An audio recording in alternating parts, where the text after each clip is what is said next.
Welcome to another edition of the 2023 version of the 30 to 1 MLB Countdown Previews. I'm John Pielli, and today we're talking about the Washington Nationals. For those that want a little information on where I get my predictions or base that off of, it has to do with the Las Vegas over-unders that are set up. I've been doing this for the past 12 years. I find a number that I like in regards to win total. I use the over-under as kind of a barometer of where I set it up. And I total up all the win totals. I rank them.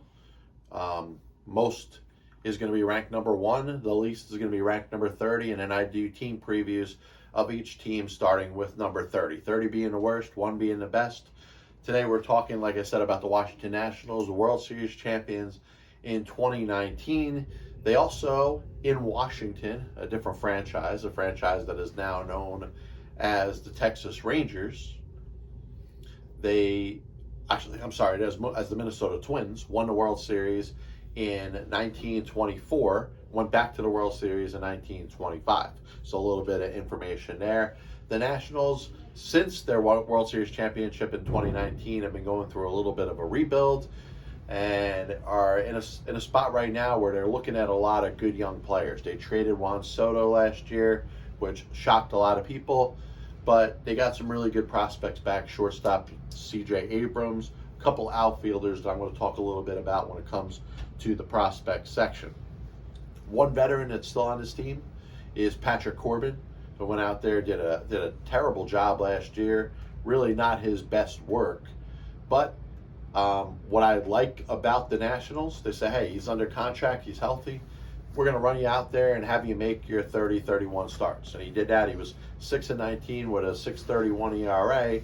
But the fact that he's healthy didn't stop the Nationals from putting him out there every fifth day. Now, you look at their lineup. I look at Victor Robles. I still think there's a lot of potential in him. But time is running out before we start to figure out what type of major league player he's going to become. C.J. Abrams, I'm looking forward to seeing this year play every day at shortstop. Corey Dickerson comes over as a free agent to play left field. Meneses, who was very good for the Nationals last year, Joey Meneses hit 13 home runs and just 222 at-bats, hit over 300, had a 900 OPS. He's going to be getting a ton of DH at-bats. Keibert Ruiz, who came over in the Scherzer Turner trade, is going to be doing the catching. And then you got a couple of wild cards they took, little flyers they took. Jamier Candelario from the Detroit Tigers organization, Dominic Smith from the Mets organization. These are guys that wouldn't get a chance to play every day for other teams, are going to get a chance to do so for the Washington Nationals. Luis Garcia is going to be playing second base. They're going to take a look at Jeter Downs, DFA'd by the Boston Red Sox. Why not at this stage of the game? A couple veterans that are going to be here. Yadiel Hernandez, I think, did pretty well for them last year. He's going to be a very good regular player without necessarily a starting spot. Matt Adams, as a veteran, is over here on a minor league deal. Maybe he gets some ABs. Alex Call, Stolen Garrett. They're guys that could very well make this roster and get a chance to play every day. When it comes to their pitching, really 2 pitchers that you would expect to be in their rotation are not going to be. And it's because they're hurt. Steven Strasburg, obviously number 1 overall pick. A lot was chronicled about whether he should build himself back up from Tommy John surgery. He ended up doing very well for the Nationals, was part of the reason they won the World Series championship in 2019. He hasn't been on the field really that much since, and is going to miss the start of this season at the very least. Last year, he just pitched in 1 game, and you hope to see a little more out of him as the season goes on. Of course, he's under contract forever. The other one is top prospect Cade Cavalli, pitcher. They were looking forward to getting him in the mix, giving him his 20 to 25 starts this year as he progresses to be top of the rotation dude. He's having Tommy John surgery. His season's over. So the Nationals rotation is really going to be headlined by the before-mentioned Corbin, who, as long as he's healthy, he's going to go out there and make his starts. And they're going to need him to. Like I said, no Strasburg, no Cavalli. They're going to need somebody to eat up some innings. Josiah Gray, who came over, was the other half of the deal or the return for Trey Turner and Max Scherzer from the Dodgers, is probably their best starter at this point. Mackenzie Gore, who came over in the Soto trade, is right up there. Trevor Williams, they signed to a 2-year deal from the Mets with basically the promise they're going to give him innings. He's going to make starts. And he's going to have some good ones, some bad ones. And he's going to get a chance to reestablish himself as a major league starting pitcher. Now, Chad Kuhl, who's had success or has had a chance to pitch for the Pirates and the Colorado Rockies, has got the best chance of getting the 5th starter spot in a rotation now.